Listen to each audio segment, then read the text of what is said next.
Welcome to episode 26 of Tailoring Talk with me, your host, Roberto Revilla. I'm a bespoke tailor, menswear designer and owner of Roberto Revilla London suit and shirt makers. This is the show where you come for the threads but will often leave with something slightly unexpected. This week, there's a wolf in the house. Yes, for those of you who've been tailoring talkers from the very beginning, he is back. The entrepreneur who switched careers to go into personal tailoring in his Irish homeland, got derailed at the launch by the global pandemic, but has since gone on to get his wonderful business well and truly off the ground. I'm so happy to be joined by my friend, the owner of A Wolf in Wool, Tailors of Galway, Mr. Paul Brown. Paul, how are you? I am delighted to be back, Bobby. Thanks so much for the intro. And it's great to be back online and up and running, and where we were last time, which was kind of on the cusp of launch. And now we're up and running and rock and rolling as best we can.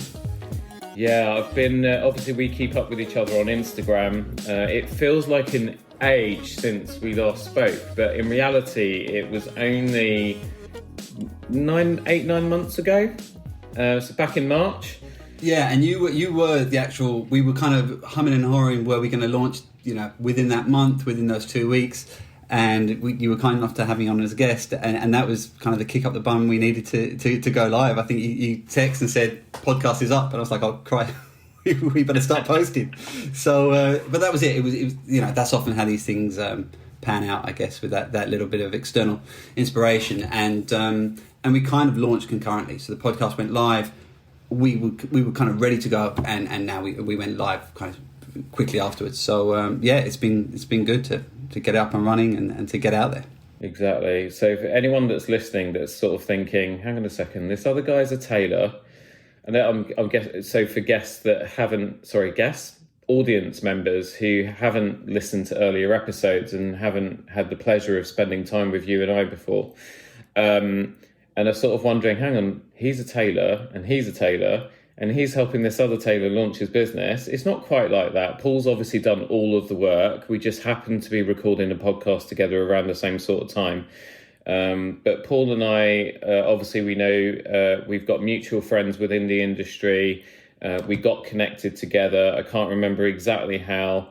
But Paul's in Ireland. And for those of you that have no idea what Ireland is, if you look at it on a map, there's a body of water between that and the UK mainland, sadly, and maybe not for Irish people though.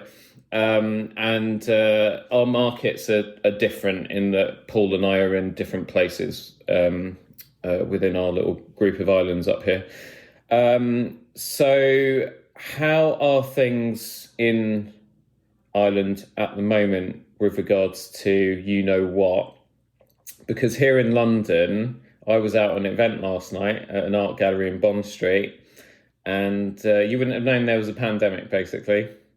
Well, it comes in the context of we were meant to catch up in person next week, and we've had to cancel these flights. We were flying over. We were going to do some businesses around it. We were going to do some business around it, and so that's not happening now. No, on account of the fact that it was essentially a 4-day trip. 2 of those days you would have to quarantine, and then if I took the risk of getting, you need a clean test to come back into Ireland, and if I got caught or you were carrying something without symptoms, I would be caught in London.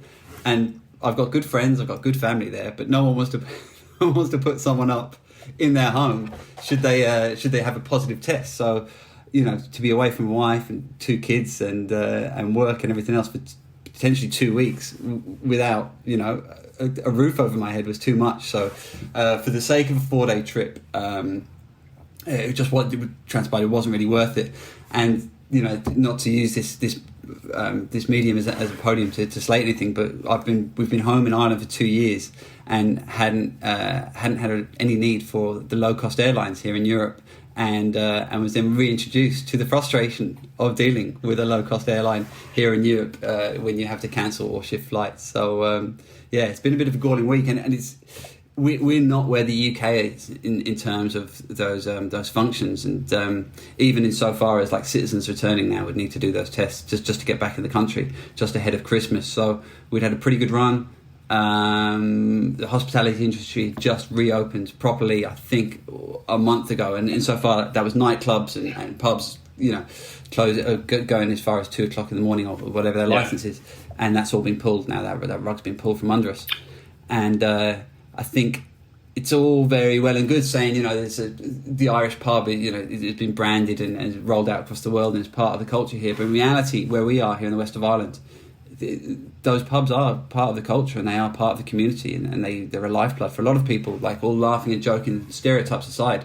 And they've had such a shocking year. Notwithstanding Tailoring, it's also had a pretty poor year as well. But it's kind of, that's where we're back. So we're kind of not back to square one, but probably square 5 of 10. It seems like a bit of a step back. And weddings, which is a big part of our market as well, has kind of stepped down again. So yeah, it's kind of 2 steps forward, 1 step back. Yeah, I'm so sorry. I kind of had an inkling. I've been trying to avoid the news the last kind of week to 10 days or so, just for my own mental health more than anything. And also, and I'm not alone, there's a lot of clients that I've met in recent weeks and a lot of people generally that I've met, and especially last night at this event. And basically we're kind of in not so much denial, because people are generally going back to, so we had the rule about face masks being brought back in retail and on public transport. And to give everyone their credit, the majority of people that I've been on trains and tubes with have been masking up again. And certainly going into stores, you've noticed people have gone back to wearing masks. I'm actually exempt, but I still wear a mask wherever I can, because it's a small price to pay to basically not go back into a full lockdown again. But I don't think from the UK government, I don't know what you guys see in the news over there, but I don't think at all there's the appetite for them to put the UK into a full lockdown. But that doesn't mean that businesses aren't going to be disrupted, because there are people that are kind of quite wary and quite worried about this new variant. And that's not been helped by the media, because they're obviously just ramping up the fear, because that's what sells news. And then you've also, so I turned up at an investment firm the other day, and my client was waiting outside on a pavement for me in Baker Street, and he said, "Bobby, can you measure me somewhere else? Like if it's a coffee shop or something, I don't mind. But literally 5 minutes ago, the company has locked the building down. We are not allowed any external visitors." So that's kind of starting to happen as well. The appetite from a lot of people is, I don't want this to affect my life. I do not want to go back to 2020. I want to get on with things. I'm not changing my plans. But obviously there are things that we will have to, either adapt to or cancel things for or move things around for, because obviously there's a lot of it that's just beyond our control. So it doesn't quite, over here, it doesn't quite feel like it did around February, March 2020, when it was kind of like, ha, ha, ha, the Chinese have got this funny disease because they've been eating weird creatures. and then all of a sudden, 2 weeks later, it was like, oh, bugger. Okay, this is real. It's coming here.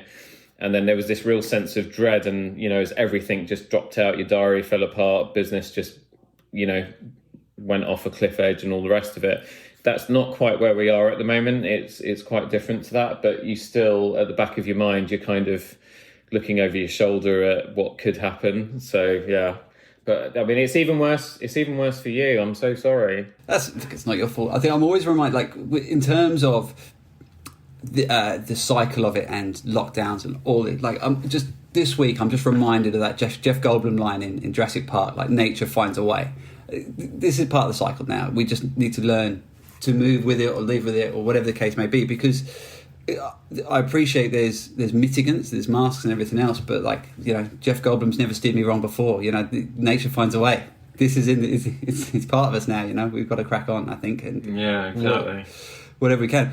Really interesting. Like, what happened with your client? Did you measure someone in a coffee shop? Oh yeah, totally. So I've measured people in weird places. I mean, I've measured people on the street before. My career, I've measured people on a Friday night in the middle of a busy nightclub on a dance floor.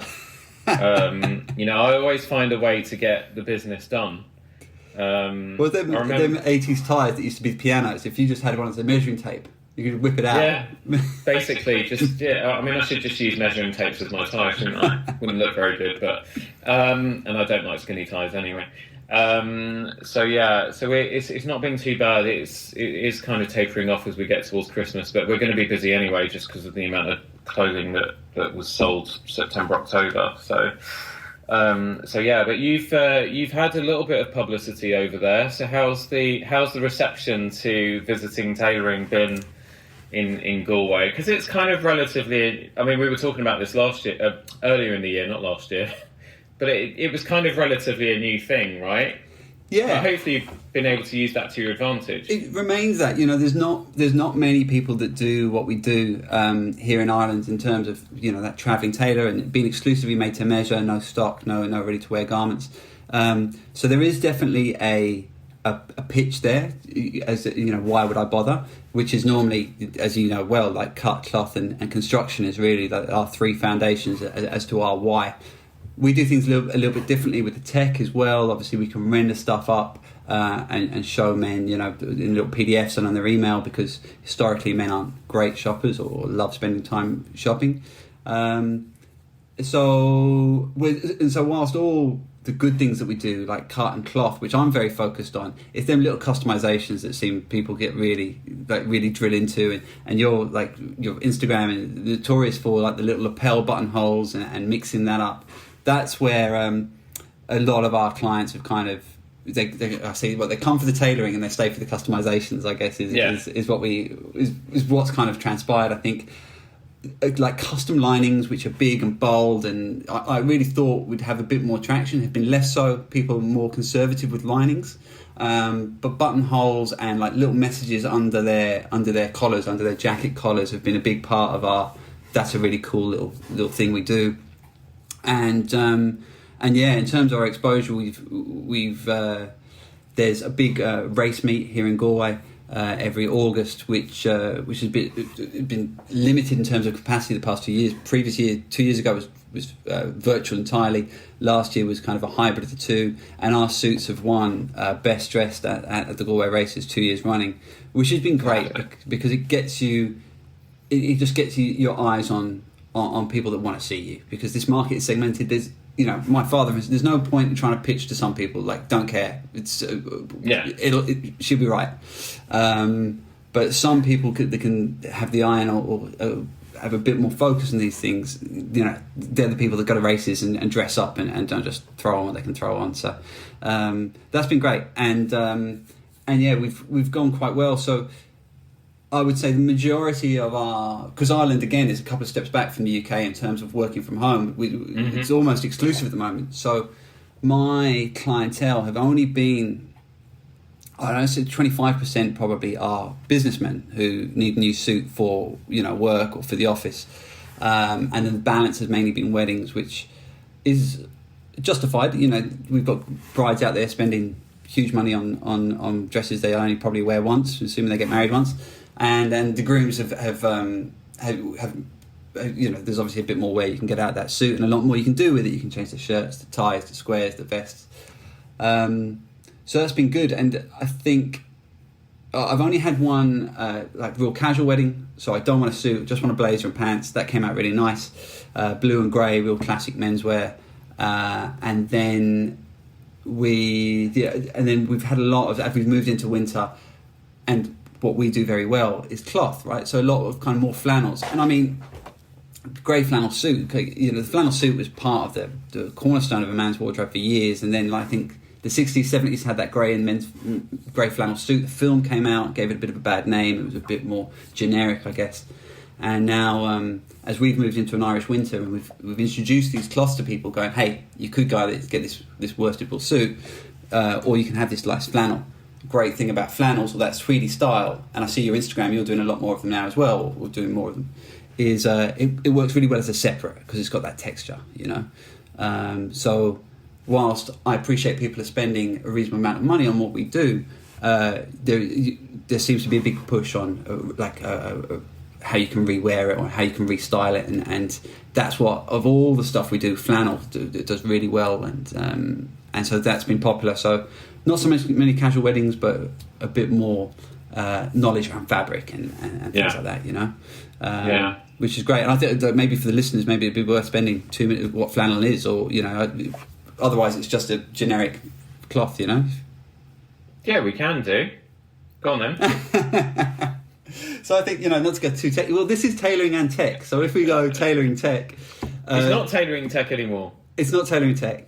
No. Okay, so again, this will be, long-term listeners will know this already, and they'll probably be shouting at their AirPods, iPods. Who uses an iPod anymore? They'll be shouting at whatever they're listening to this on, saying, it's not tailoring tech, it's just tailoring talk. So what happened was, as you know, it started off as tailoring tech and talk, and the idea was, initially, the concept behind it was that it would be an hour episode, 20 minutes on tailoring, 20 minutes on technology, and 20 minutes having a special guest to talk about stuff. And then obviously by the time we got 3 episodes in, that just wasn't working. So it was kind of like, we'll keep it tailoring tech talk, but some episodes will be tailoring and some will be tech. But then within the industry, I couldn't get enough tailoring people sort of interested in wanting to jump on. And in any case, the podcast was sort of taking on a life of its own. And I was meeting a lot of really interesting people, present company included, of course. And it just turned into a talk show. And that's what it is. And we have had a couple of tech episodes. So last one, episode 25, was a big Apple one. But then, it's mainly either the odd episode with me and you where we're tailoring talking, or it's most other episodes where I'm tailoring the talk. Very good. But it's just tailoring talk. You can talk about tech. Go ahead. That's not to say I haven't listened to the other episodes. I have. It's just I had missed the rebranding. This would be the technical part of tailoring, I guess. If you're going to talk about flannel. So for the most part, the generic. I feel like I'm preaching to the converted here, Bobby. But for the listeners that may or may not know, so most suits, or a generic suit that you would normally wear for business wear, is like a worsted wool suit. It's a high twist. It has that sheen. It has that, not necessarily sheen, but it has a bit of sharpness to it. A bit more body and structure. Correct. The trousers hold their crease really well. It's a sharp garment, and that's that worsted wool. Worsted wool. Worsted wool. We'll just put that down to your funny accent. There we go, my hybrid of an accent. Is created by essentially twisting the wool or the fibres to a degree, to give it that sharpness. Whereas the other side of it, the two things you can do with wool, you can worsted it, or you can do what they call woolen, which is they don't use the long fibre of the wool, they use the short fibre. It's spun a bit more loosely, and essentially it's exploded. So what flannel is a woolen, and it's exploded. It has a bit of texture, it has a nap, and it has a beautiful buttery softness, and really differentiates itself from your average suit because it's got that texture. It catches the light differently. It wears a bit softer. It sits a bit softer. So in terms of when we've built these flannel suits for people, made these flannel suits for grooms, when they go to say restyle it with a pair of jeans or even a pair of like different coloured flannels or chinos, the suit's not as sharp. It sits there a bit more informally, and it still obviously wears really nice and warm in the west of Ireland where we have nothing but wind and rain. So it's a really good option for people in our climate essentially. And if people want a bit more wear, which I've seen as a trend now, want a bit more wear out of their suit and wear it as a separate, flannel is an outstanding option for anyone out there for those very reasons. Wears warm, is buttery soft, and doesn't look as sharp compared to, say, when you throw on that suit jacket over a pair of jeans, which is a difficult thing. It's the Clarkson look. It's a difficult thing to pull off. Yeah, and I hate that. You say again. I was at this event last night, and it was actually Artif Ghaffar, who was on episode 5 and I think it's episode 13, but the Sound Doctor, home entertainment and stuff. And he was invited to this this event at the Bartu Gallery in Bartu in French, gallery in Bond Street, and basically it was only a few days ago. He said, "Hey, do you want to come as my +1?" And one of my New Year's resolutions, because I've never been very good at face-to-face networking. Like, you give me a list of people to call, and I'll call them, no problem. I don't care. But you put me in a room full of lots and lots of people, because I'm naturally quite introverted, says he who's got a podcast, is on social media, etc.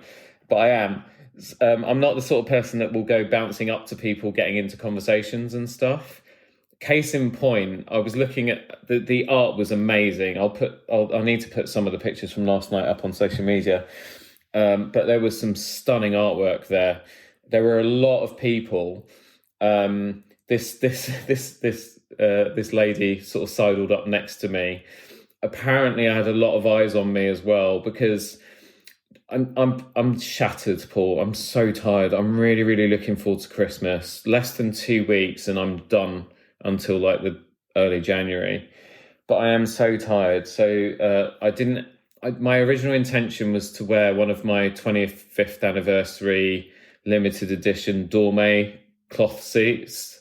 You know, the ones that are like £3.5, £4 and you know, they're proper wow factor cloths, as you know.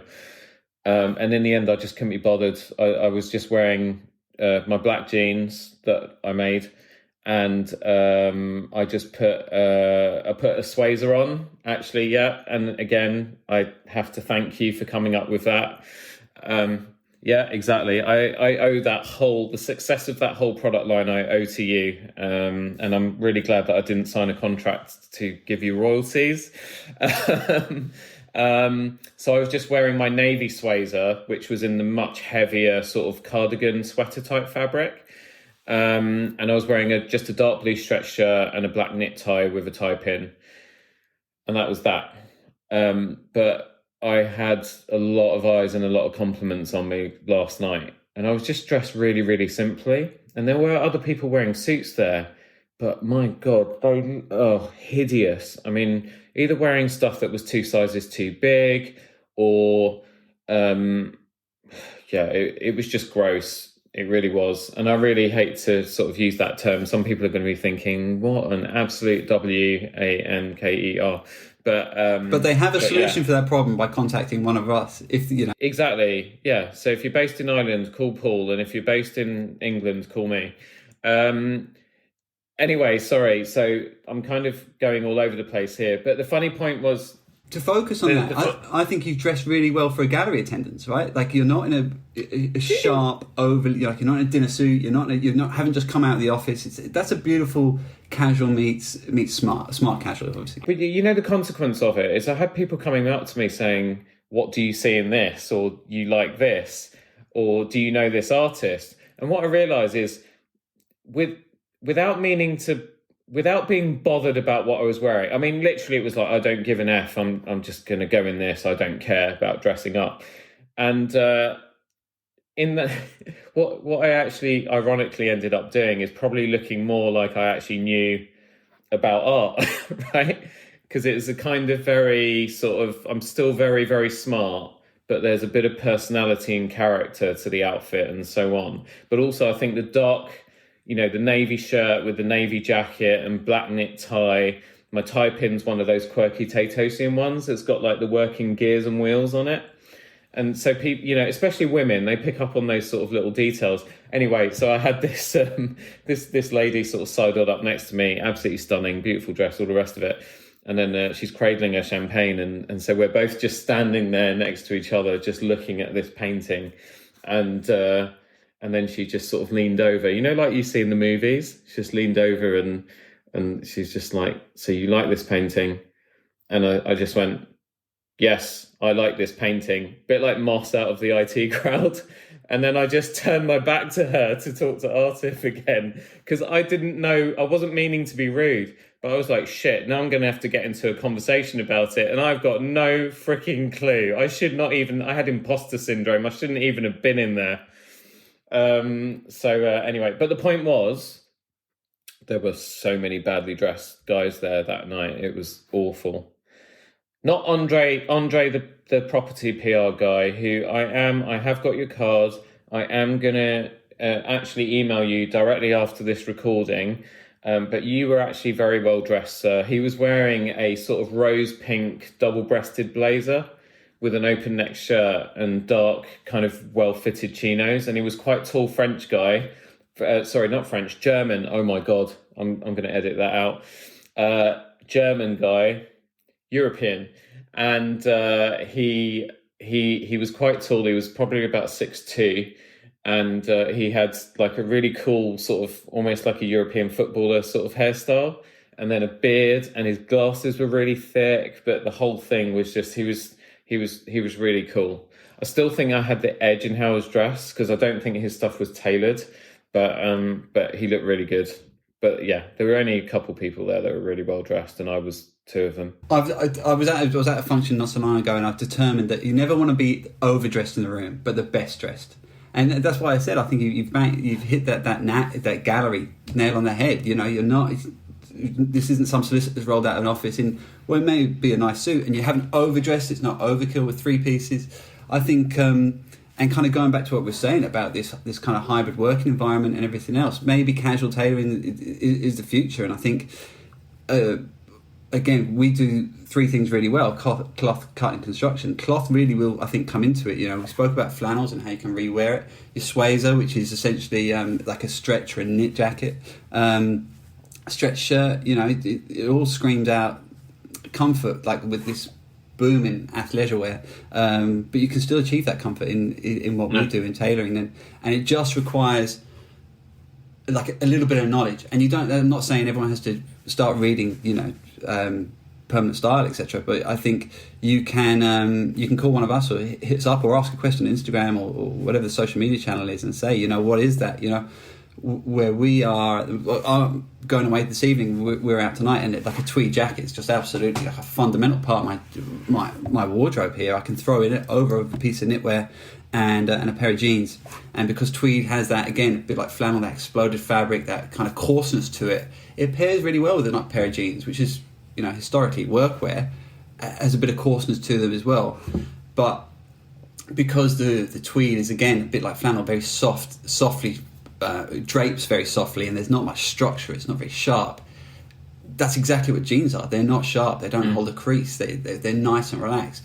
And similarly with that tweed jacket, that networking function I was at 2 weeks ago, put it with a pair of flannel trousers and a knit tie and a denim shirt, and suddenly, boom, you're well dressed, but you're not overdressed. And lose the tie, Friday night drinks, you know, your denim shirt, your flannels, your jackets. And I think with a little bit of knowledge, men can go so far with, you don't just have to wear a pair of jeans or chinos or you separate suit jacket. You can, you know, it's like we typically own a lot of shoes, like walking shoes, cycling shoes, football boots, trainers, runners, gym shoes, whatever you do. Them horrendous 5-fingered toe shoes, they exist. Everyone, there's shoes for... Not in my house. But no Crocs, none of this 5-fingered toe rubbish. I'm with you on the Crocs. I have had a use for the 5-fingered toe things. It's whitewater rafting, but it's so individual. We're done. I'm cancelling. That's it. This has actually been a bonus episode of Tailoring Talk, the last one ever with the so-called wolf in wool. I think if we pull back the wolf skin, we will find a penguin or something underneath. If you're whitewater rafting or trekking, they're useful. That's all I'll say. Okay, but you've never worn them as part of just your normal leisure. No. It's always been for doing that specific activity. I've been whitewater rafting 3 times. I've worn them 3 times. I just threw up in my mouth a little bit when you originally said 5-finger and I need to get rid of it. Okay, fine, carry on. I'm kidding. The point goes back. We have shoes. Men have shoes to do different things, and you know, with a little bit of thought, you can do trousers and jackets to do different things. You know, you have your swazer. That is easy to as an extra layer to go down the shops on a Saturday morning. It is to wear to an art gallery, and we're not just limited to jeans, and which I know you do very good line in jeans now, but you're not just limited to jeans and chinos, like moleskins and flannels, corduroy. You know, corduroy has such an old man feel to it, but cut right, you know, cut made to measure or with a custom tailor, cut a little bit narrower, maybe some turn-ups with some side adjusters. They're a real modern, you know, practical fabric to have in your arsenal. And again, soft and a bit of texture. Wears really well with knitwear and less formal jackets. So I think that's the way it's going, and that's kind of what we've seen lately as well. And I know I've seen on your Instagram a wool silk linen blend the other day, that gorgeous window pane, which we've made one of those ourselves. The green one. Beautiful. And outstanding. And that green's really good as well, like great menswear colour. Great with like blues and tans. So he paired that with a pair of taupe flannels, the Reader 1836 lightweight flannels. And the thing with that kind of colour is that taupe is, if you get it right, it's more the grey side of brown. So in most lights, it almost looks like a grey pair of trousers, albeit a very beautiful grey pair of trousers. But then depending what you put with it on top, if you put something that's kind of more rich, earthy tones, it brings the brown out in the fabric. But, you know, they do just have that understated wow factor to them. I mean, we're doing a ton of casual still, smarter casual. So many jackets and trousers, so many tailored jeans, so many tailored chinos, you know, that sort of two-way stretch brushed cotton is our most popular chino fabric now. And we actually do that more in a jeans style and cut, very, very fitted. Even older guys want them quite fitted as well. And they don't mind that because they've got the comfort in them because of the amount of stretch in the fabric. Stretch is the key word these days. Stretch shirts, stretch fabrics for suits and jackets, stretch trousers, stretch everything. People want stretch, stretch, stretch. And I don't know if that is born out of having, well, I know it's been born out of everyone being in lockdown and wearing drawstring jogging bottoms and all these other horrible things. I see you're shaking your head. I'm really glad we're back on track together. We're still friends. You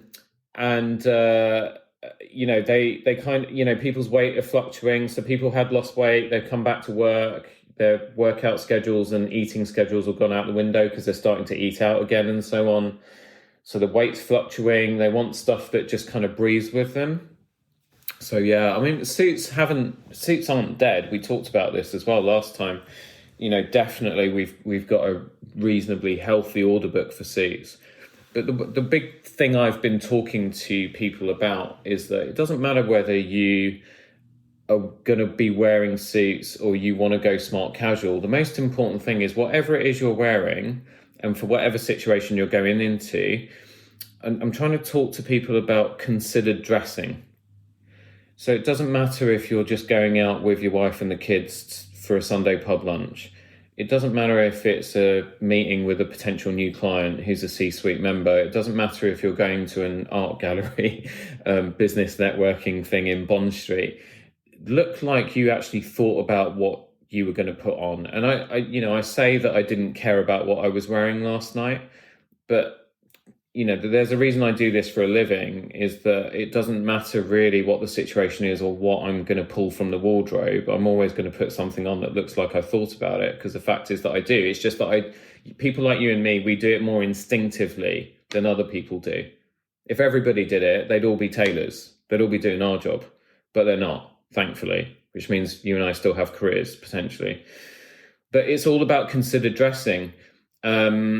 And I don't know if that's something that has started to creep up in conversation with you and your customers out there, especially as tailoring is obviously quite new to a lot of your customers. Yeah, I think I love that expression, considered dressing. And it's just a little bit of, you don't need much to go a long way. And we spoke of like the separate jackets, and we were saying about trousers. I mean, you only, in reality, you probably only need three pairs of jeans, right? Like a light colour, a dark denim, and a non-blue, whether it's black or grey, whatever. You're done in jeans. You know, move on. Similarly, like chinos, right? You can probably don't get a pair of navy chinos. It does what a pair of jeans does. So then you're kind of tan chinos, light chinos, white chinos, if you're that way inclined. And then you're kind of, you know, 2 or 3 pairs, 4 pairs in then.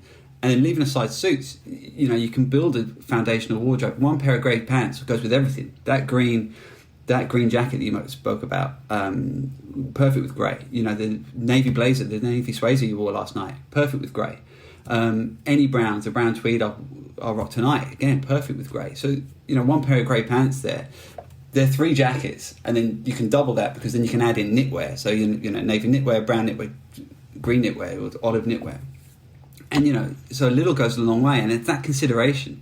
And my advice to customers would be, you keep your trousers light for the most part. So it's, it's a good base, a good foundational base, and then you can you can play around with it there, and just keep the pants neutral, like a grey, tan.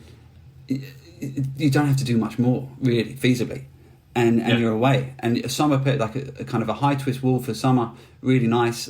Cut them a little bit shorter, maybe if you want to go sockless, if that's your style, and like a flannels or something for winter, and you're away. You've got two really core foundational pieces that you can wear to the office, you can wear to Sunday lunch with your family, you can wear to an art gallery, you can wear to a pub, and kind of you're away with it. And the beauty of what we do is kind of coming back to corduroys. You can cut them how you want. So if you're the skinny guy and you like skinny, you like that pair of chinos that have a bit of stretch and skinny, you can cut within reason those flannels pretty skinnily. It's a very modern cut, and it's not associated with the flannels of yore, the corduroy of yore, and you have a really versatile piece that you can. It's a wardrobe staple, Yeah. I think it's also at the same time, though, it's important to not get too hung up on what we kind of say are the general rules of, for example, having however many pairs of light coloured chinos and however many pairs of dark coloured this and so on. Because if you're not someone that's comfortable in, so for me, I've obviously made for myself light coloured chinos in the past. Now, the ones that I've done with a little bit more success recently is, in the there's a kind of mixed cotton collection that we've both been using, which has got this two-way brush stretch cotton chino, and there are only 6 colours in there. There's black, navy, bronze, brick, khaki, and olive. So from that collection, I've got the black, the navy, and I've got the bronze. And did I get the khaki as well? Oh no, I think I got the khaki actually. But that's worked because of the actual fabric, because it is that very beautiful, very soft, almost like if you could get a cotton chino in a flannel, that's what that would be. It's like if a flannel met a cotton chino and they did it, you'd get, That's a recurring theme. I think we spoke about you're going to need to. It's always about it's always about different fabrics having sex with each other. I don't know what it is. Comes back to it. I've got some weird. It's a weird thing. If a wolf met a sheep and they didn't eat. So anyway, sorry. So and then cut basically the way that I would cut a jean for myself. They've worked really, really well. But they are the more bronzy side of tan, which kind of fits more in with my natural colouring and my instincts towards more wintry colours. But I'm especially recently because I've got a Brompton now, so I kind of get around town on that quite a bit. And the problem with my suit trousers is they'll just rip to shreds on a Brompton saddle. So what I have actually been defaulting to is the jeans that I've made for myself recently, a pair of black, 2 pairs of dark navy, and 1 charcoal. And they've got enough stretch in them, and they're very, very hard wearing. I mean, sorry, Paul, I'm just looking down at the crotch of these ones right now. And there's absolutely zero wear and tear on them. So I'm using a Brompton to get around most of the time, and wear and tear has been a real problem. Even actually with chinos as well, I'm finding literally 2 rides on the Brompton, and they were starting to fur up in the crotch area. The only thing that has survived extended days in the saddle have been these jeans. And so my style now is being dictated by days that I'm using the Brompton, what I can practically wear. So black jeans, charcoal, and 2 pairs of dark navy. Obviously what I'm now doing is reaching for my Swazers and my smart casual jackets a lot more than I am my suits. My suits aren't getting worn as much at the moment. And I'm finding that clients at whatever level they're at, even if I'm meeting new people who are at a kind of CEO level, they're not really batting an eyelid, because I come in and first thing they can see the Brompton because it's bright orange and I'm carrying it in my hand. And so we get into a little conversation about that. And then I'm able to kind of excuse myself from wearing jeans because they understand why. But the important thing is that because I'm... because I'm dressed considerately, because I'm all very well put together, despite the fact I'm wearing jeans and sometimes wearing my Coach kind of combat boot things, I get away with it. I mean, there was one day where I was actually wearing, because my tattoo had just healed, and so I was all right. I was kind of wanting to show it off, so I was wearing jeans, stretch shirt, but with the sleeves rolled all the way up to the bicep, waistcoat, tie pin, and then a flat cap, and then I was Bromptoning around like that. But every office I went to, I actually had people looking at me saying, God, you always look so good. You look great. Like, you look so smart today.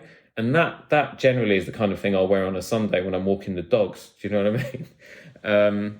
But it's considered dressing. Yeah, and how much cut comes into that? Like, how you can immediately, like, going back to your art gallery experience last night, like, you can immediately see like a guy in a poorly cut suit, or a guy in anything that just doesn't fit. You've got a trained eye, and I bet wherever the listeners are in their own journeys with styling, etc., most people will see it. And I kind of last time we tried to went a bit hard on ready to wear and throw it under a bus, but the point the point stands. The point stands.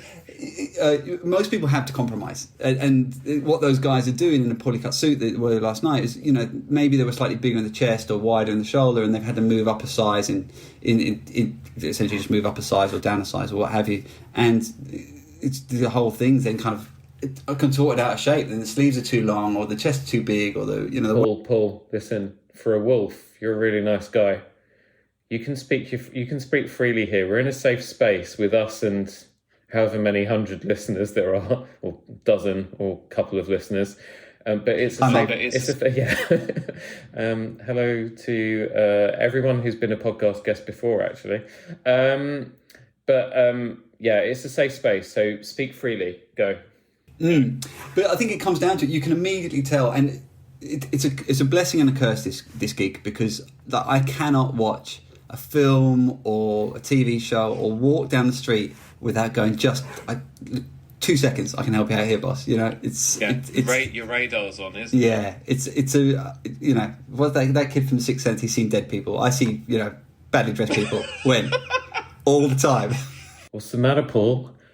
I see badly dressed people. I see crap suits. Yeah, but that's actually, that Sixth Sense analogy is exactly how it is for us. Because even Artif last night was going, you must be going out of your mind here looking at all of this.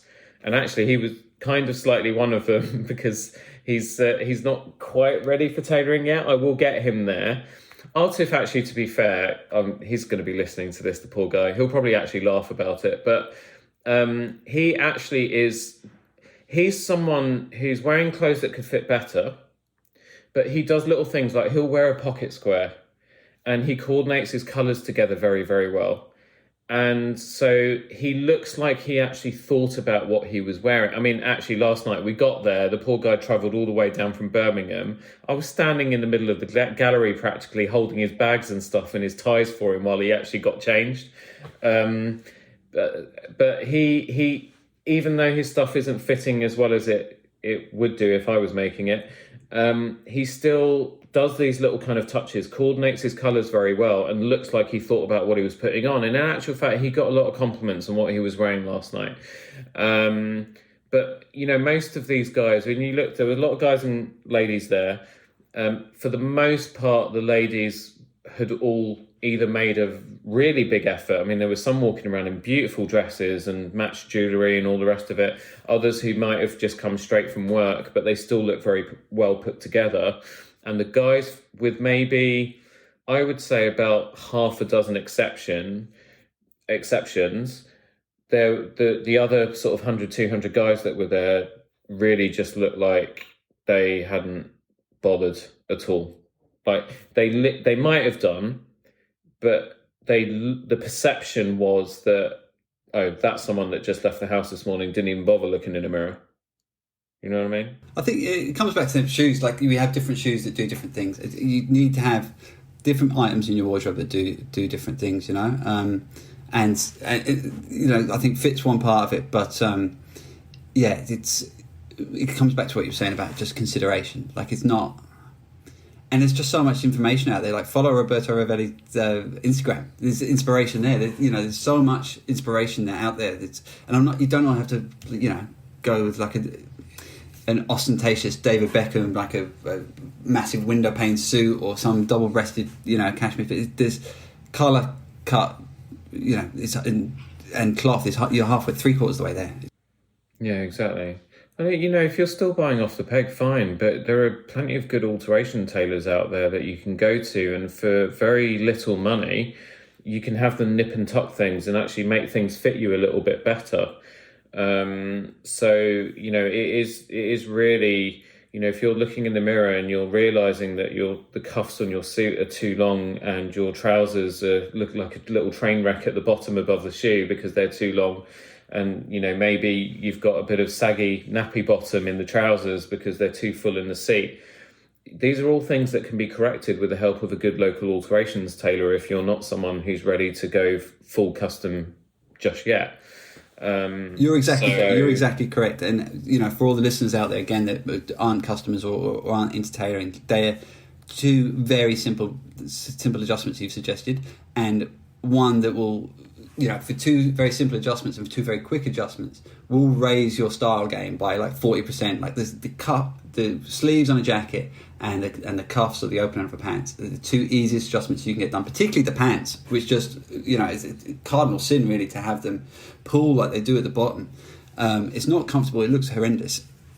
I mean, my mum can do that. She's not a seamstress, but she grew up in a time where people were trained, they would have that knowledge.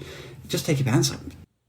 I don't think the red carpet and celebrities help because, whenever you see, I mean, even actually in Hugo Boss's store in Bond Street, they've got like a big, beautiful window display, but then, Chris Hemsworth is their ambassador, and they've got him in a suit that even in that promotional thing in their window isn't fitting him properly. The sleeves are too long.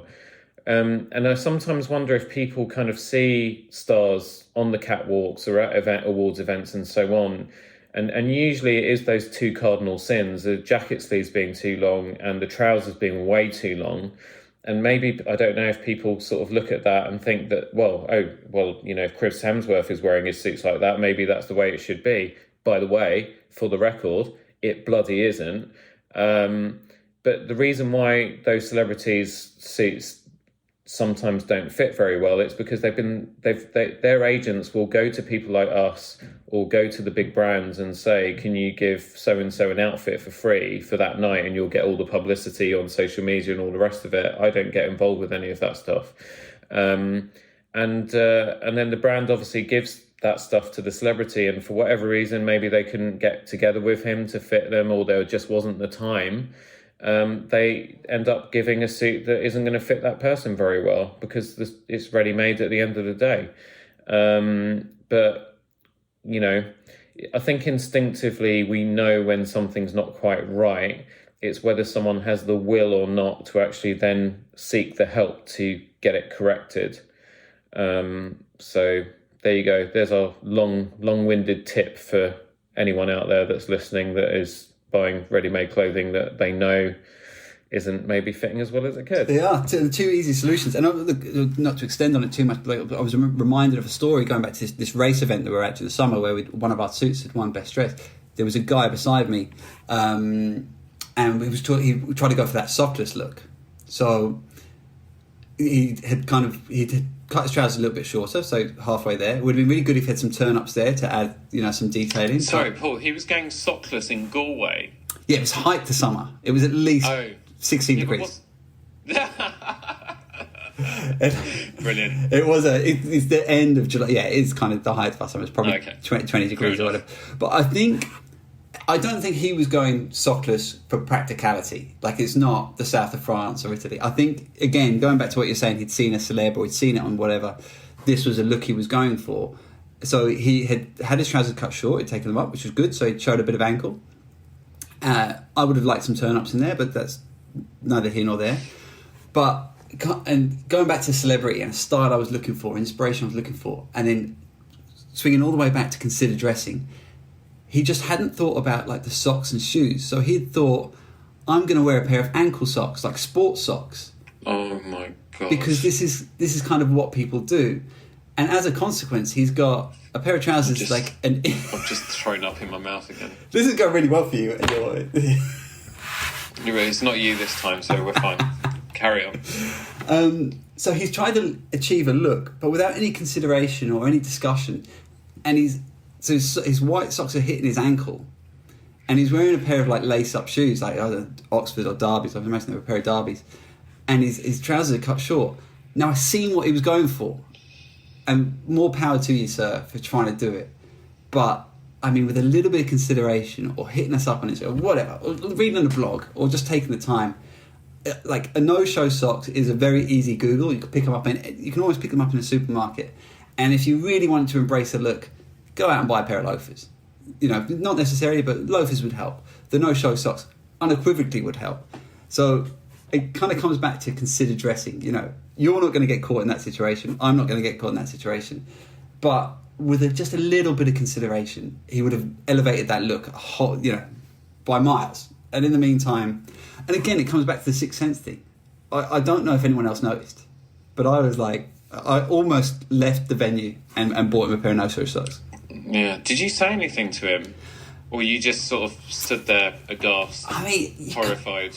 I can't bring my car to a garage and the guy's like, I don't know, hadn't you realised your wheel alignment was out, your suspension was gone? I would just nod and, try and carve my way out of the situation. And I think the same point stands. You see things that you want to see and you try and achieve it, but... You didn't say anything to him, you just let him carry on. He's not a client. It's not my place. But he could have become a client. Do you know what I sometimes used to do when I was younger? I used to have cards with me, and if I'd see someone when I was waiting for a train home, and I saw something wrong, I would not pick something that was wrong with their outfit. Anything I noticed that was wrong with their outfit, I would just write a little note on the card saying, "Dear sir, I'm a tailor. My details are on the back. I've just noticed this about your suit. If you have someone looking after you, the next time you see them, you might want to get them to have a look at it." And then I would just discreetly slip it into a pocket. I'm from Croydon, so we usually are taught to take things out of people's pockets when we're growing up. Nobody ever got back to me to thank me, but I always kind of felt better about myself because I told them about it. It goes back to that Sixth Sense. You're like the guy that, the kid that told the mum that she'd seen her doing the ballet. That was you. You just gave back. Yeah. There you go. Exactly. That film. Anyway. I didn't. I did actually mention to his girlfriend, but again, it kind of comes back to you never want to be like the overdressed guy in the room. That you want to be like the best. So you don't want to. I'm never good. Like I don't wear too many ostentatious suits, like with big prints or what have you, because I'm more appreciative of, like, say, classical menswear or foundational pieces or what have you. But I can't unsee that at that event, unfortunately. And it wouldn't have taken much for that guy to get it over the line as well as with a bit of consideration, as we said. But that was a real story, which struck me. So if you're listening, unknown around Galway, but was at the races at the height of summer trying to pull off that sockless look, have a look at the show notes and you'll find my friend Paul's contact details. Get in touch with him and sort yourself out. And never, ever, ever do that again. Okay? Honestly. That is almost as bad. In fact, is it almost as bad? I think it's in the same category of menswear clothing mistakes where, the big one is when people wear sandals with socks. Right? It's up there with that one. Because I think that one's possibly the worst, actually. It's definitely a cardinal sin. I think another one is, and I get asked all the time, my first sartorial experience, or my first suit that was sold to me, was a black suit. And the sales guy said, "You need a black suit, does you for everything." Now, knowing what I know now, I'll take a step back. And now I have customers that are having their first piece going, "I'll just get a black suit, it's a foundational piece." It's really not. It's really not. A black suit is something you need. It's something that is better to have in the wardrobe than to need it and not have it. because it does come in handy, funerals, and when you want to look like a hitman. Just those two, in those Just two those instances. two things. Yeah. And I would argue a charcoal when you have a black and tie event and you don't like doing the full penguin outfit, a black suit can be handy because you can use that to get away with sort of like a quasi kind of, or semi rather, kind of black tie sort of thing. Although I'm not a big fan, and I'm not advocating that anybody does that, because I think if you've been invited to a black tie event, wear a tux. But if you're someone who hates wearing tux, like I've got a couple of clients who they've never worn a tux in their lives. They don't want to wear a tux. They don't want to wear a bow tie. But, so I've put them in a black suit, maybe a 1-button black suit rather than 2 buttons, so that they can at least wear it with a smart white shirt and a black tie, and then go to an event and at least kind of look half decent.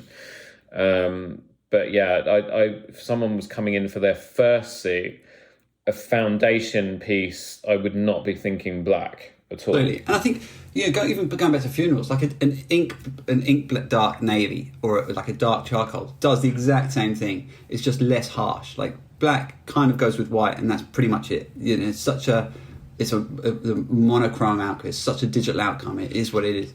So yeah, I've had guys like first suit going, first tailoring experience going, I guess you just get a black suit. And like, whoa, we'll just take a step back.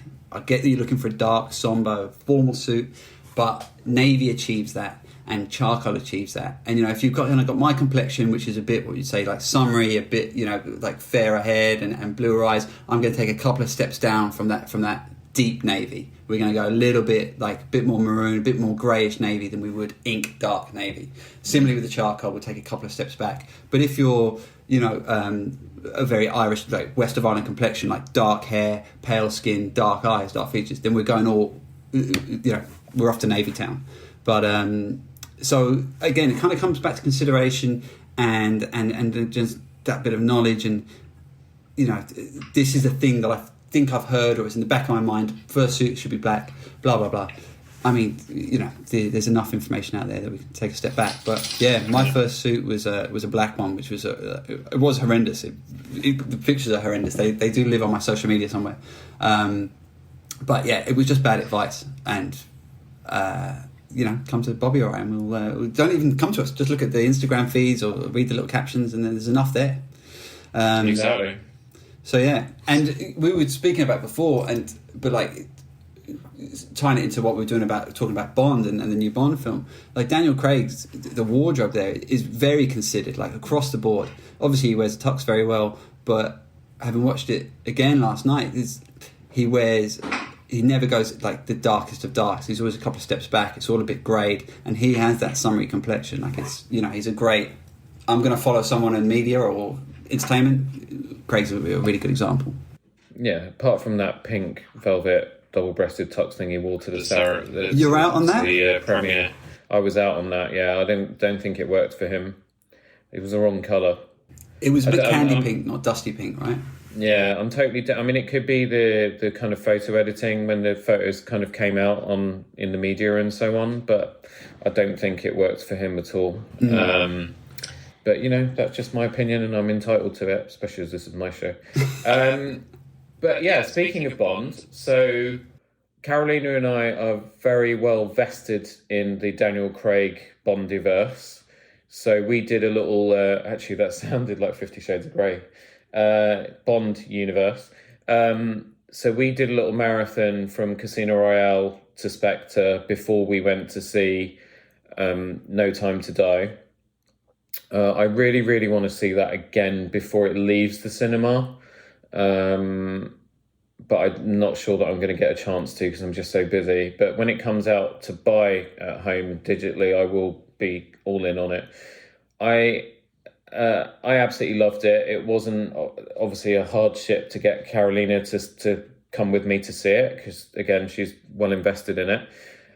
You've got a slightly different issue, haven't you? Because Mrs. B is just not interested in Bond at all in any way, shape or form. In fact, I think I messaged you to say, have you seen it? And you were kind of like, well, I've just started watching the first 10 minutes and she's just got home and said, turn that beep off now. That is correct. That is 100% correct. And maybe she'll listen to this, maybe she won't. She'll be delighted this should be brought up. But yeah, my wife Mickey is not a Bond fan. And cards on the table, I didn't grow up with Bond, so I have an interest in it because I quite like Daniel. I like this iteration of Bond because I was trying to think about this today. I didn't like Bond growing up because I didn't really understand it because when I was a child, say 10 or 11, like peak Bond watching time, I understood that it was a genre of a film that was aimed at adults, right? Like this is an adult, it's a 15 plus movie, whatever. But it was kitschy, and it was, there was gadgets and Who was so when you were like 11, 12 years old, who was your Bond? Who was the Bond at the time? I've got like a little bit of OCD, so I have a habit of watching the same films over and over again. But yeah, like Die Hard would have been like a film I went back to again and again at a very young age. Okay, so we're talking late 80s. So your first exposure to Bond was what? Either reruns of Roger Moore or Timothy Dalton? I would say, yeah, probably Dalton, I would imagine. Which I guess is a bit darker in the scale. But, I was aware... I was aware of more... and I just didn't understand what they... And it was kind of, as into my teens, grew up with Brosnan then. And I just didn't understand. So, whereas I was Die Hard, this is not necessarily like, cornered in realism, but it was violent, and it was what it had a very clear path. Whereas Bond was... It was a bit more... There was a fantastical element to it, and also that kind of no matter what situation he was in, no harm would come to him. By the way, before we continue, if there is anyone, and I don't understand why there would be anyone who hasn't seen it, because it's mid-December and the film came out at the end of September, but if you haven't seen No Time to Die, press pause now, go and watch it, and then come back to the podcast, because Paul and I are probably, in fact, we're definitely going to spoil the ending. So that's your elongated spoiler warning. Spoiler alert, spoiler alert, spoiler alert. Stop the podcast now, go watch it, come back. If you've got no interest in Bond and you just want to hear us talk about the clothes and stuff, then carry on listening. But we are going to spoil the ending for you. If you've got a wife like mine as well, you might revisit the podcast in about 5 days' time, given it took me an elongated time, multiple watches to get to the end. Yeah, but you finally saw it. Finally seen it in its entirety. Yes. How much money have you spent on home rentals, starting and stopping? There was 3 attempts. So I was there. Oh my gosh, that's 60 quid. Yeah, it's there or thereabouts. It's a business write-off, though, isn't it? It's part of my, Well, yeah, it's research. Yeah, exactly right. Yeah. So obviously, what happened with Craig? You probably haven't had a chance to listen to episode 24, which was a massive. So I do another podcast called Play Pause Turn, which is an entertainment podcast where me, Mark, John, Alex, and Amy talk about what we've been watching, playing, and reading and stuff.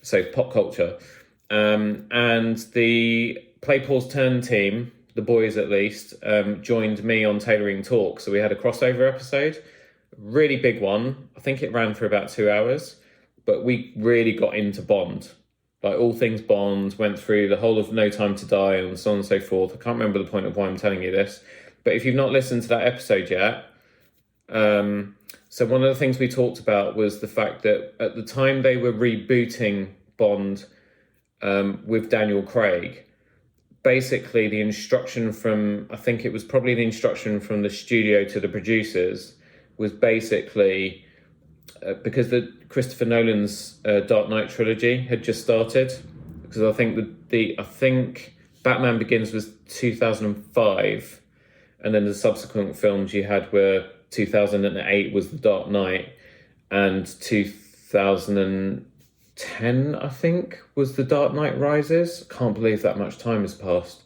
I absolutely love that trilogy of films. It's probably my favourite superhero trilogy of all time. But the note to the production team was basically do for Bond what Nolan has done for Batman. And what Nolan did was to try and ground it more in realism.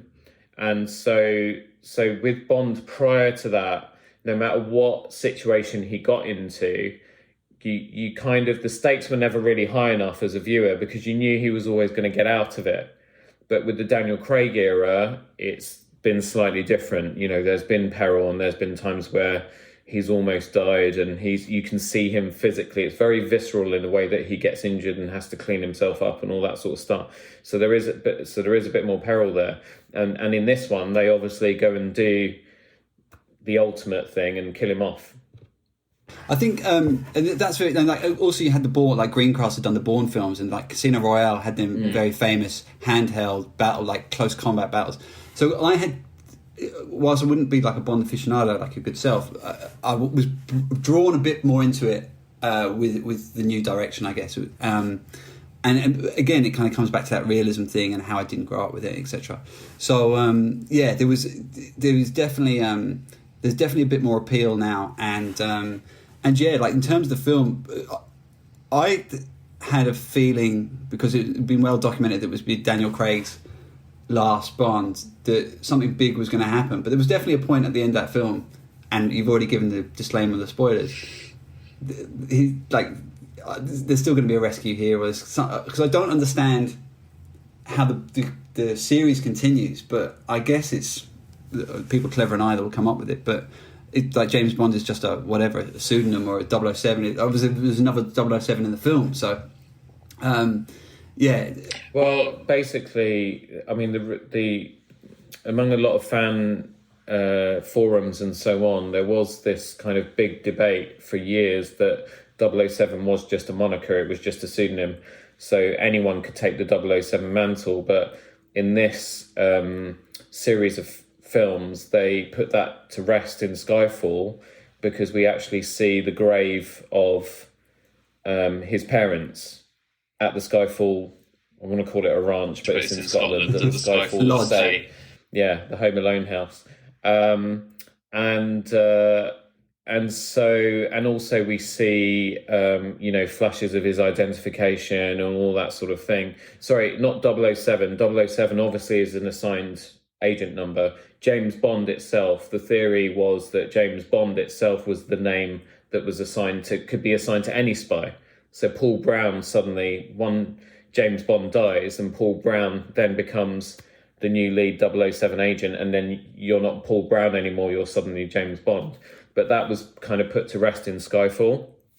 So how they potentially reboot it, they could go a number of ways. They could change the time period, maybe go back 40 years and do a younger Bond, or they just basically start a new series of films with obviously there's going to be a new actor in the role, and they just start a new kind of thing. Or, like you say, they continue it with someone else getting the 007 name, and maybe then they sort of retcon the retconning of that theory, and they actually have James Bond as a moniker, and it goes to a new actor. But I think they'll just basically start a new series, maybe in a different timeline that's got nothing to do with the Daniel Craig series, and then just sort of carry it on. Because if you look at what they did, so Pierce Brosnan, they had some there's no connection between the Brosnan films and the Daniel Craig films, but you have one piece of continuity in there, which is Dame Judi Dench being M, crossing over both those Bonds, but they've got nothing to do with each other. The Blofeld thing was consistent as well, was it? That's my lack of knowledge there. No. The Blofeld here has got nothing to do with the Blofeld going back to the Connery films. So yeah. There's my Bond ignorance coming out there, unfortunately. It's not ignorance. I'm not a Bond aficionado. I mean, really, I kind of used to watch, my mum would put the Roger Moore films on, and I always loved those because they were very tongue-in-cheek, and as a small child, I mean, all you're really looking at is you're waiting for one set piece after another. It's all about the action, and it's all about the gadgets. It's about, because then you got the toys. I had the little... the Lotus Esprit, the one that turns into a submarine from The Spy Who Loved Me, and then I had the old DB5 or whatever it was, where the number plate rotated and little kind of spikes come out. So it was all about the gadgets and the toys as a result of those films when they came out. I really only got properly into Bond when GoldenEye came out. So I got really well vested in the Pierce Brosnan James Bond. So he's, for all intents and purposes, he probably Brosnan is my James Bond.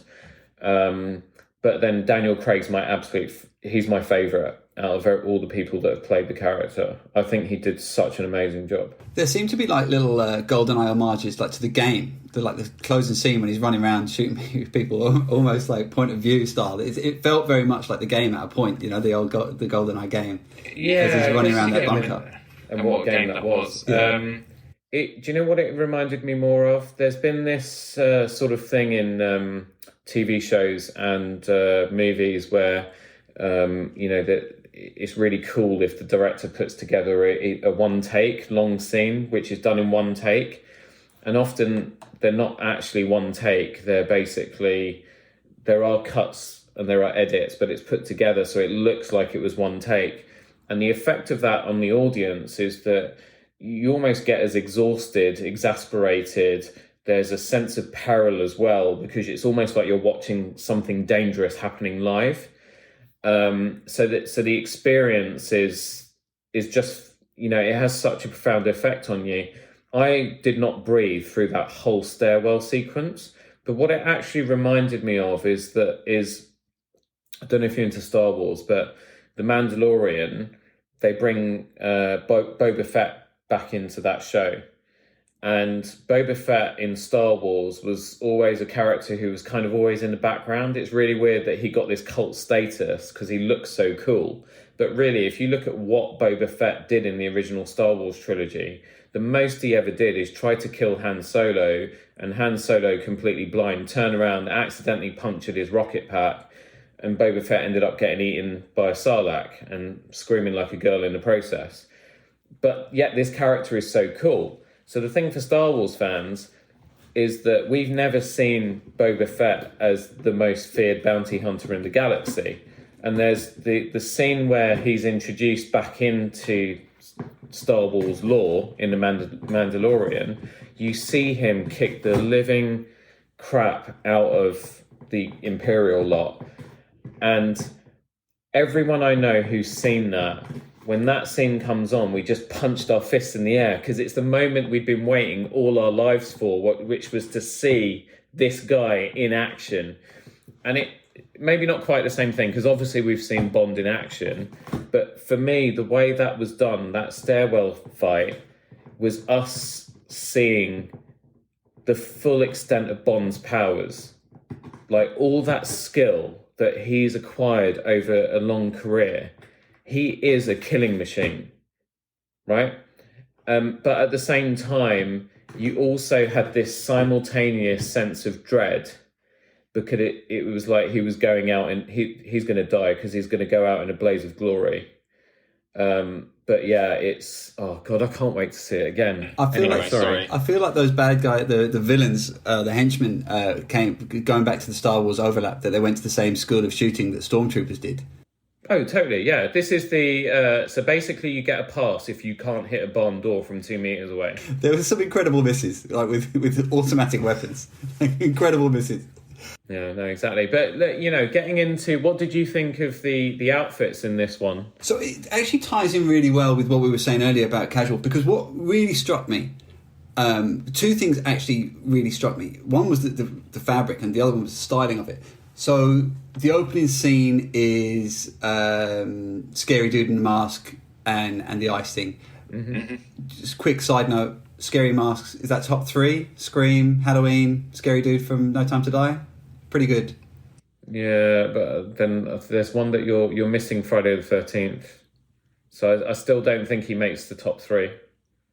Because he's kind of quite a forgettable... He's quite a forgettable Bond villain, really. Yeah, that mask has kind of got like a sated Buddha kind of feel to it, right? He's like kind of... It's a weird little... look. But so then that's the scene. Then you've got the credits. So then you've got it's the Italy, right? He's going to a grave in Italy.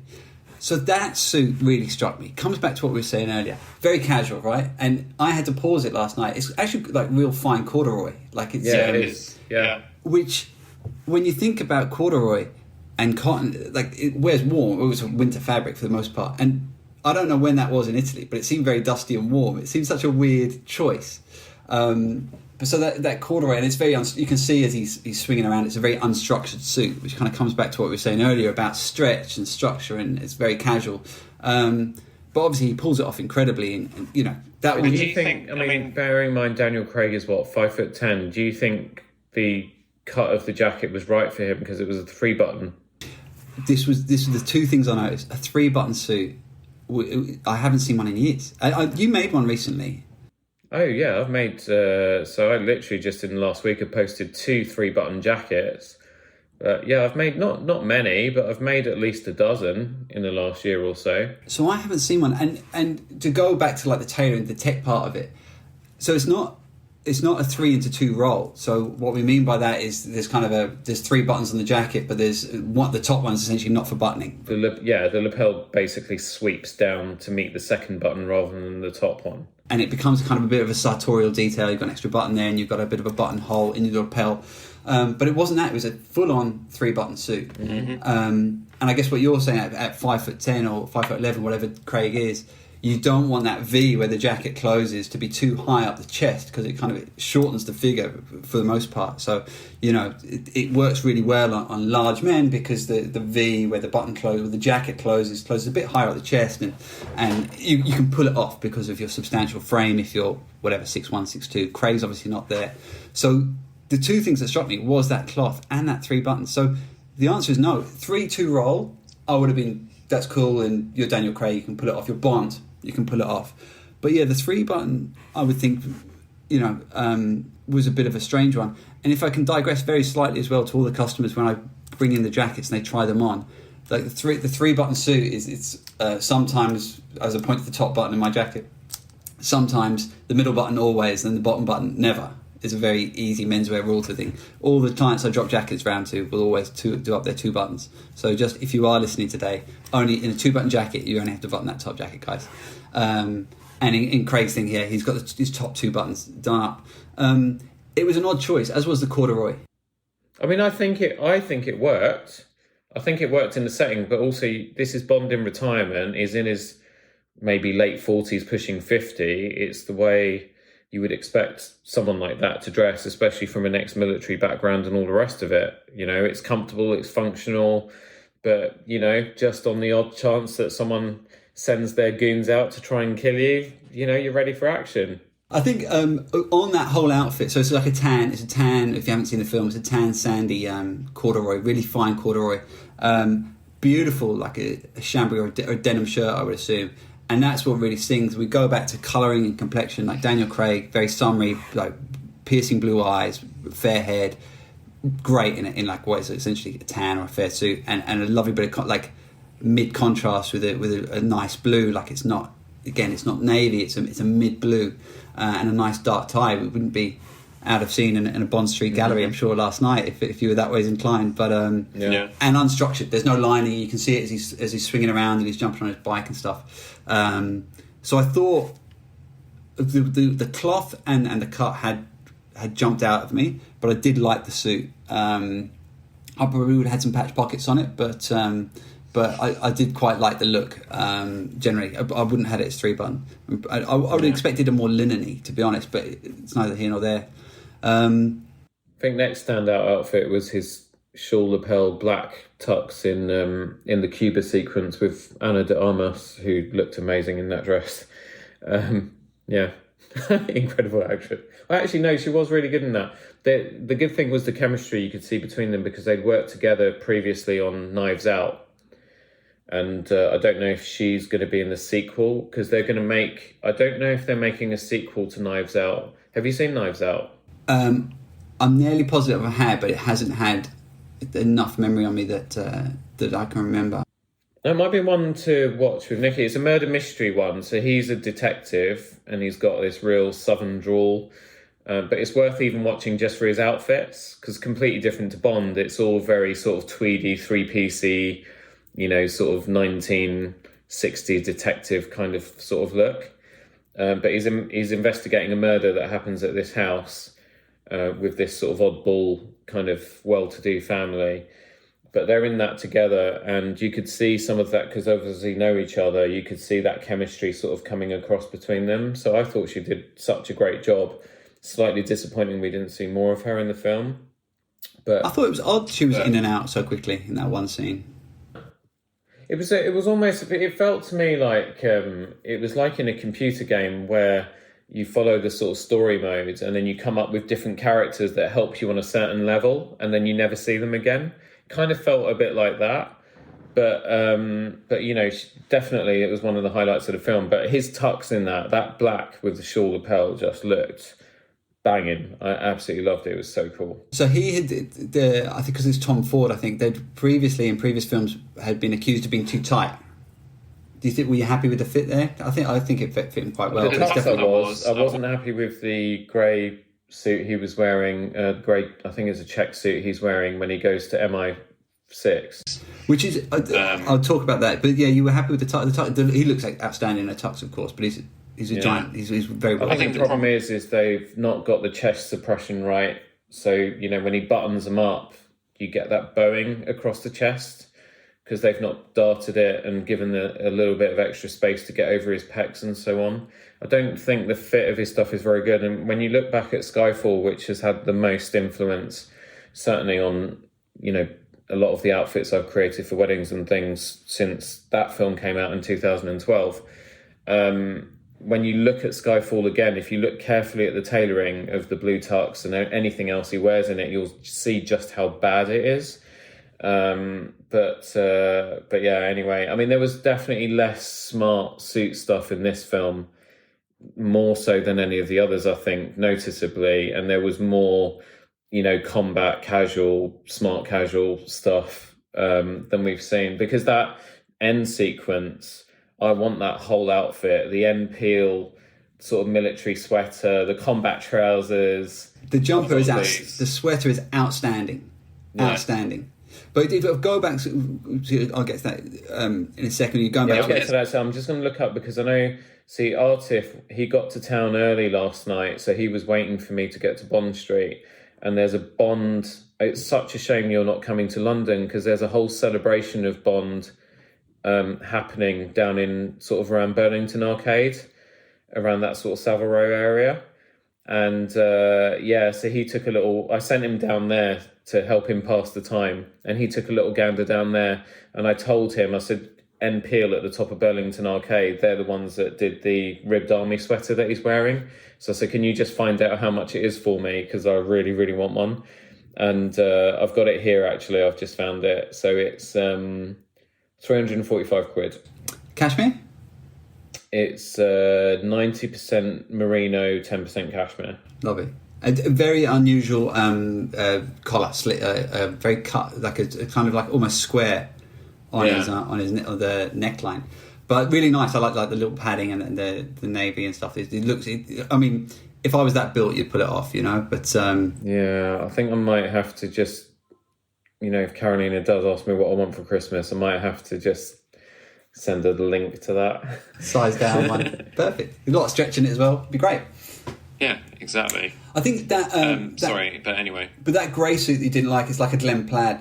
What was interesting about that outfit, and I've immediately, literally made one for myself today, I'll put the order in for myself today, is it's got like a hidden button-down collar, which I really like an Oxford button-down. Again, going back to a men's staple, like a button-down collar.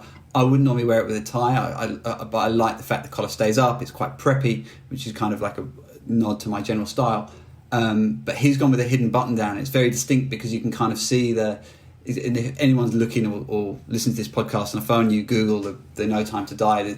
It was one of the primary pictures is Bond in a grey suit with like a deep blue tie, but the collar kind of drops down and kind of makes a kind of an S shape, but the button's not visible. But it makes a very distinctive look, and with a tie, it looks outstanding. So I was really impressed with that. It was again. We're cursed with this eye, right? Like as you're watching Bond and trying to get into the narrative and the story and stuff, I'm like, oh, how's he done that collar? And I was pausing it, but I really like the collar, and I quite like the rope shoulders. He's got a rope sleeved head. So again, for listeners out there, as you cast your eye across Bond's shoulder line, there's a little. Get to the end of the sleeve, it bumps up, kind of essentially over, and gives a real structure and broadens the chest and broadens the shoulders, and creates on that really well. And again, he hasn't gone with a really dark, deep grey or charcoal. It's kind of a middish grey with a bit of Glen plaid, a bit of pattern through it. And his tie again isn't a deep charcoal or a black. It's kind of a dark blue. So again, he's playing into his colour and his complexion, and it's considered, like we've been saying all pod, you know. So whilst the fit might not have been there, I did like the subtle details of that Glen plaid, that grey suit he had. Yeah. And then that kind of wrapped it up, I think, from a sartorial perspective. I think again, he's straight into. I think it's really weird with this film because Sky. So if you go through each film, right? So Casino Royale, standout outfit, the black tux that he wears for most of it, right? The single-breasted one-button peak lapel.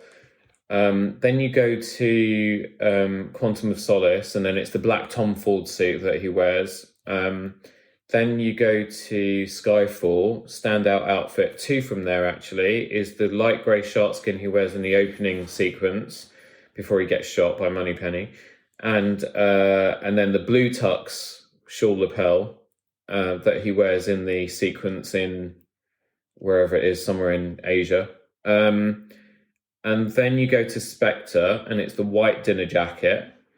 And then this film, for me personally, the standout outfit in this film was actually the one at the end with the combat trousers, the boots, the Enpeel sweater. But then when he takes that off, and underneath, he's wearing... It's a granddad shirt for all intents and purposes. I mean, I don't mean as in he's a granddad, but, you know, the popover. Yeah. And with braces.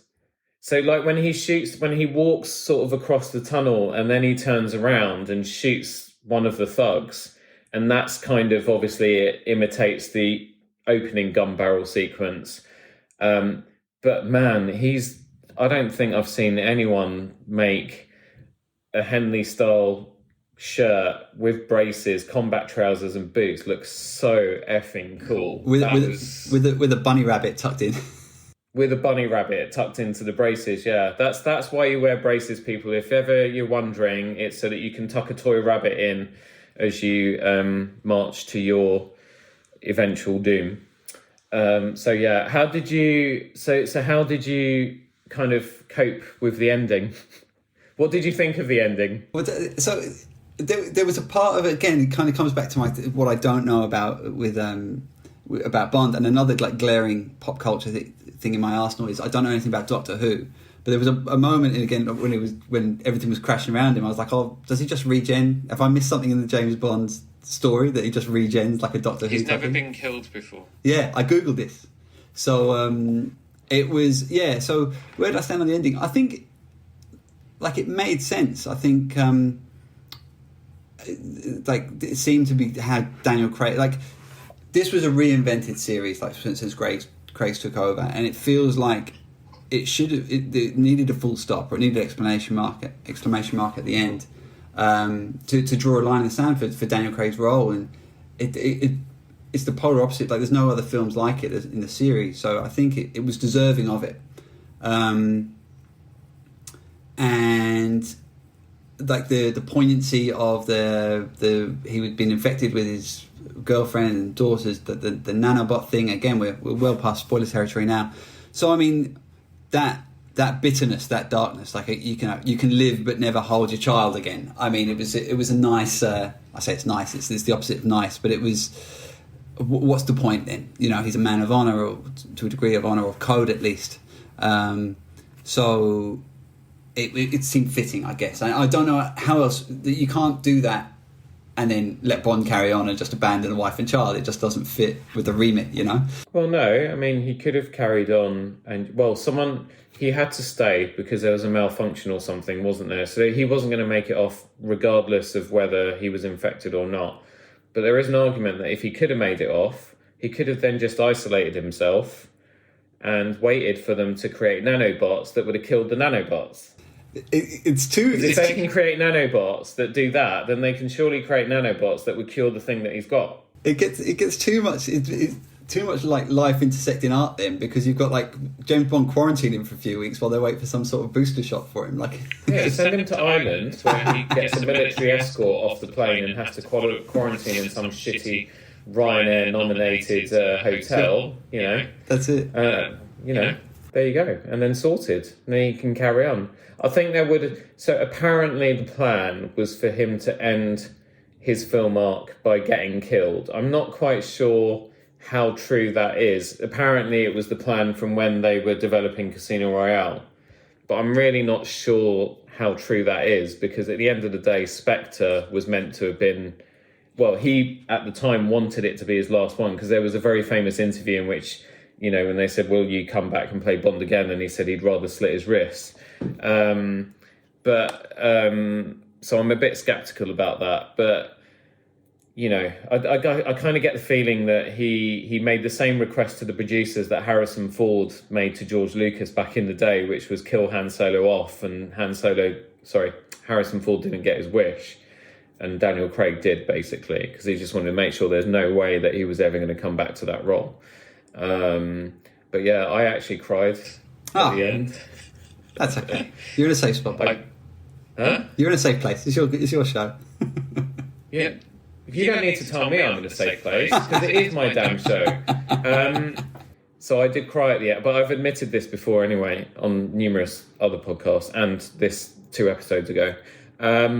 But I did get very emotional at the end. It's the Bond film that's had the most emotional impact on me, and I was feeling very melancholy for weeks and weeks afterwards. Wow. So, yeah, I was very upset. Daniel Craig, if you're listening, look at the effect you're having on people's lives here. Yeah. My wife's actually shared a locker room naked with his wife, because they were at the same yoga place in North London once. Wow. Yeah. So there you go. That's my connection to Bond. You could maybe 3 naked spouses. Or you could reach out and say, we can revisit this pink dinner jacket to him and say, you know, I can do one better. Yeah, I don't know how I'd reach out to him, but yeah, I was very upset. I'm interested to see what they do next. But do you have you found Bond ever come up in any conversations that you've had with your clients out there when dressing them for weddings and things like that? Style inspiration. Look, I'm probably not long enough in the tooth to be doing it. There's only been one Bond film actually, you know, because we were only that's true since you launched. Yeah, so it hasn't been a reference point, but it's a good, again, when I'm having a conversation with people and you're looking for like a touchstone or a touch paper to say, well, this is why he looks good, or, you know, it's more the why. And I don't know who you would point to, you know, in terms of, you know, like kind of popular culture, or, you know, who's well dressed, etc. You know, obviously David Beckham most people would default to, but you can't, you know, he swings and roundabouts in terms of styling. So Bond's a great one, and, you know, as you said earlier, like a sharkskin grey that was in which was in not Spectre but Skyfall. Is it like, you know, it's a very easy, here's a reference point for you. Daniel Craig looks good because he's got this summery complexion. That's a grey sharkskin suit. Would you like one? That type of way, you know, versus say, you know, when you're talking about complexion and colourings and stuff like that, you can obviously go different directions. So, yeah. So no, he hasn't came up that much, but again, like the social media and Instagram, there's so much out there now. I often get mainly like brides and girlfriends with folders and screenshots and stuff like that, as opposed to the guys. But interesting. Do you find, like I do, that the guys often will, like, you know, the girls would have thought about it quite a lot, but the guys just kind of rock up and you're like, I mean, I'll always do a sort of prep call before the actual appointment. And usually when I say to them, I said, have you got any ideas? Have you been thinking about things? Have you been saving pictures and stuff? Or are we really starting at square one? It's like, I don't know. Like, don't know what I should wear. I'm starting at square one. Yeah, mate. Just want to know what you think, really. Okay. And has your fiance giving you a... Oh, yeah. She's got loads of pictures. Like, she knows what she'd rather I'd be wearing, but I haven't got a clue. Okay. Could you maybe give me her phone number and her email address, and we'll just have a conversation about you before your appointment, and then I'll sort you out? Yeah, all right then. I think most of them, they really just want to come and just hold their arms up, get measured, and just have me take care of it. It's just like, it's the biggest day of your life. Do you know what I mean? Like, come on. And there's so much out there. I mean, you can do like what we've made actually a lot of, and they're all coming now pre-Christmas, is a lot of maybe it's Ireland or maybe it's not, but a lot of the flannels we're making are olives and greens and green hues. Yeah, that's an Irish thing. Could well be, but you get there and the fiance. You guys are all very patriotic over there. Absolutely. It's the Republic born of blood, as they say. You know, if I talk red, white, and blue combinations over here, people just roll their eyes. Yeah, if they don't, it means they're a closet racist. But but yeah, the green thing is, yeah, that's definitely an Irish thing. Yeah, and we get a lot of like football nods and stuff with their undercolour messages, etc. But you'll find that the fiance or the girlfriend might come and say, "Look, this is the direction we're going in," and then once the guy gets a bit of a nudge, he's all over it. Like then he's deep into it, and you know, when we talk about things like weave and fabric and stuff, and this is what it means. It seems to be you get the guy to dance and again give him. It's a bit like going to like men used to love going to like electric shops and getting really into it. Like when you start talking like say the technicalities, which you know again weave or weight or the little subtleties that you can play off. That's when you really pique their interest. But getting them in the door, they're like whatever you think, whatever she thinks. So they're like a child buying shoes. They just don't want to, they don't want to be there. I think it's more also that if their partner's with them, they just don't want to do the wrong thing. It's just easier to defer to their partner and let them dictate, because then they know they're not doing anything wrong. But yeah, I mean, I always try to meet with, have a conference call with the fiance before the groom comes in, and it just makes it all a hell of a lot easier after that.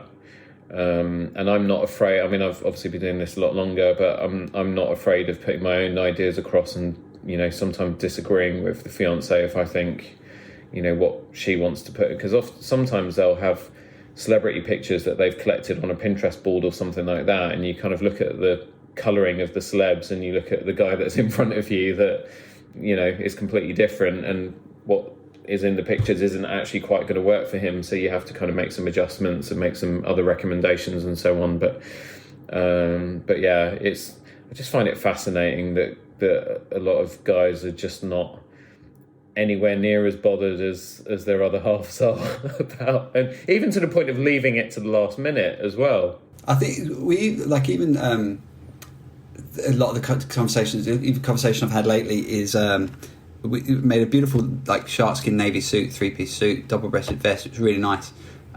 And he said, "What were your thoughts on ties?" And we don't sell ties, but I said, have you got a scheme? I'll refer it back to you. He said, "I just think I'll go with a white tie." And I was like, well, the problem with the tie is the tie typically frames the face. It should, it's going to lead up to your face, and you're wearing a white shirt, you're going to wear a white tie. It's just going to blend into one. It's a homeless tie. This tie doesn't serve its purpose. So kind of let's think about it a bit more in the context of it's going to frame your face. It's going to lead the eye up to your face. You've got a beautiful dark navy suit. You have a high contrast complexion. But how about a real simple navy tie? And it was like, oh yeah, it makes sense. But only in that, when you framed it as such, when you talk about the technical things, there might be like a bit of an eye roll to begin with, where he's like, oh, whatever tie you think, Well, what tie do you think? A white one. Well, let's go the other way, Yeah. So, well, it's all with ties as well. I mean, where I tend to go is I ask, sometimes I'll have seen the bride's dress, but you ask if there are any particular colour themes for the wedding in terms of the flower arrangements, what are the bridesmaids wearing, etc., etc., because then it's quite nice with the groom's tie and accessories to tie that into some element of the bride's outfit. Obviously, if she's wearing white or ivory, it's a little bit limiting. Or to the colour scheme, the flowers, or if the bridesmaids are wearing a certain colour, to maybe tie the groom's tie into that. But for me, that's one steer on ties, and the other one is always trying to find some way of tying some element of the groom's outfit into the bride's outfit, so that it's not in a completely obvious way, but in a way that the eye, when someone looks at them, they don't quite know what it is, but they kind of know that the outfit's been carefully considered to tie the two of them together. I don't know if I'm explaining myself very well, but even if it's a lining, because most bride's dresses are white or ivory, so very often, because with lace on the dresses, there's that kind of sort of paisley-ish sort of weave that goes on. So, ivory paisley linings are kind of my most popular for weddings, especially with navy suits, because they just look absolutely stunning. But again, it's a nice way, especially if it's three-piece, when they take the jacket off and they've just got the waistcoat on, and you see that sort of marriage between the dress and the groom's outfit in the waistcoat. So yeah, there's my tips for you today. Yeah, well, the other thing I've seen is the kind of fallen away of like the buff waistcoat, like the separate waistcoat that we make a lot of three-piece suits, but they're all in one block of colour, which I like. It's a bit more classical, and I think it's easier when your jacket's off. It doesn't look as starkly. Well, you get more mileage out of that, because the problem with the contrasting waistcoat in some funny kind of pattern or material or whatever is that when are you ever going to use it again? Because it's a novelty item. And again, most people these days are not just thinking about how much they get out of their investment and getting as much value for money as they can, but they're also thinking about sustainability and so on. So why would you invest in a piece of, a garment, a piece of fabric, for all intents and purposes, that you wear it once and then it just sits in a wardrobe for years and years and years as a memento? Yeah. And notoriously hard to fit the vest as well. I mean, like once you put on them that stone, that's rendered then redundant. That's that. Yeah, exactly. I call them a weight checker. Because I certainly know I put one of my favourite Dorme flannel vests on last night, and I took it off almost immediately because I was like, whoops, I think we're a kilo heavier than we should be there. So yeah, it even happens to me. Very good. Yeah. Brill. Right, Paul, I'm just conscious of time because you've got to hit the road because you're travelling this afternoon. Thank you so much for joining me again today. I really feel like you and I should be doing this a little bit more regularly than once every 9 months. So I'll come up with some ideas, and yeah, we'll maybe just try and coordinate maybe doing something every 5 or 6 episodes or so. Because I really love spending time with you, and I love batting stuff backwards and forwards. And I'm really, really upset that we're not going to see each other next week, because I was going to surprise you by saying I've managed to work out a way that we could meet up, because originally I wasn't able to. So yeah, gutted. It is a pity, and look, it was just a bad week. Any other week we would have made it, but it's from, I think, today actually these restrictions here have come in. But thanks for having me on. It's great because I get to talk about what I love talk about, which is tailoring and like the intricacies of it, and I don't really have that many willing recipients here in my own house or generally, so it's pretty good. My 4-year-old son is just bored hearing about it at the moment when I try and tell him how he should colour coordinate his football kits, etc. But okay, so not yet a candidate for taking over the family business. Not just yet. But look, thanks so much for having me on. I really do enjoy it, and I think it's a great thing you've got going here, and love all the social media and love what you do. So more power to you, and good on you for taking time and 24 episodes in, it's fantastic to see. Yeah, I know. Episode 26, halfway to episode 52, and a quarter of the way to episode 104. I think my mental arithmetic is right. So I will have your links in the show notes, which is easy because I can just copy and paste it from last time. But just for the listeners, where can people find you on Instagram? Because I don't think you're on Twitter yet, are you? No, not on Twitter. So Instagram is at a wolf in wool. Sorry, it's at wolfinwool_. Mm-hmm. And our website is awolfinwool.com. And you can reach out to us via either of those. Send us a DM on Instagram or send us an email, and you can jump on our website. You can even design your suit on a little suit designer there if you want to have a play around and you've got a spare 10 minutes. And other than that, yeah, thanks again. Yeah, definitely worth following Paul on Instagram for inspiration, and he does these funny little videos every now and then where, that popular one on TikTok or whatever. I'm not on TikTok, but where he does outfit changes and puts his hand up to the camera and then moves it away, and then he's magically in a different outfit and all this sort of stuff. I've not gotten involved in it. I keep getting people ask me why I don't do those videos, and partly it's because I just don't have the time. which I'm not saying is any reflection on you at all. I would say I'm a 38-year-old male that spends an inordinate amount of time, as you say, doing these silly transitions. You know, I'm a father of two. I've got 2 kids running around. What's Daddy doing? He's in front of a ring light, changing into multiple outfits to silly pop music. And the other thing, I'm trying to go. The other thing with the reels or the videos is that because of how Instagram works, you have to have a popular song or a trending song at the time. So the other side of the coin is I get all my mates going, why don't you just play some Stone Roses? Like, what are you doing out here? Like, yeah, play proper music, not this, Cardi B. Nobody wins, but we were just out there, trying to get our name out there, so to speak. The things you do for a business, Bobby, I know. I think I'm eventually going to have to give in to what the people want and start creating some video content in 2022. So watch this space. I don't want to do it.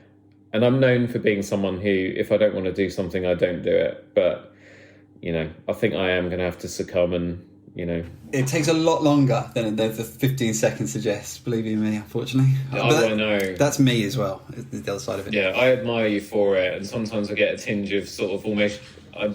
jealousy, I guess. I'm just like, oh man, he looks so cool doing that. Why aren't I doing it? Sorry about that. That's no problem. Emily, someone's walking past. So the dogs always make it onto the podcast at some point. That's your cue. I might end up editing that out. Emily, I can't believe these funny little. Have you got dogs? No, I've got a cat. Can't believe these weird, funny little shaped creatures are descended from wolves. But, we might keep them in the edit because we have got, as I say, the wolf in the house. And they are wolves, apparently. Anyway, thank you, Paul. And thank you so much for joining Paul and I this week. We hope during our conversation we've managed to pass on some tailoring insight, wisdom and inspiration. And I really look forward to catching up with Paul again sometime in the coming months. If you haven't already, please do hit the subscribe button for Tailoring Talk so you don't miss a single episode. Also remember, sharing is caring, so please do send a link to the show to any of your friends or family who you think may enjoy spending time with me and my guests too.